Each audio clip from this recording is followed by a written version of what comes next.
রবিবার ইছাপুরে ব্যারাকপুর লোকসভার বিজেপি প্রার্থী অর্জুন সিং এর সমর্থনে এক বিশাল পদযাত্রা অনুষ্ঠিত হল।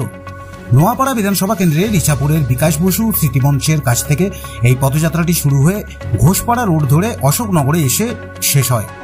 এই পদযাত্রায় উপস্থিত ছিলেন ব্যারাকপুর লোকসভা কেন্দ্রের বিজেপির মনোনীত প্রার্থী অর্জুন সিং, সাংগঠনিক জেলা সভাপতি মনোজ ব্যানার্জি সহ উপস্থিত ছিলেন যুব নেতা প্রিয়াঙ্কু পাণ্ডে, কুন্দন সিং, মুখপাত্র আবিষ্কার ভট্টাচার্য সহ প্রমুখ কার্যকর্তারা।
ইছাপুর থেকে ভিডিও জার্নালিস্ট তপন রায়ের সঙ্গে স্বরাজ রায়ের প্রতিবেদন, ব্যারাকপুর টাইমস।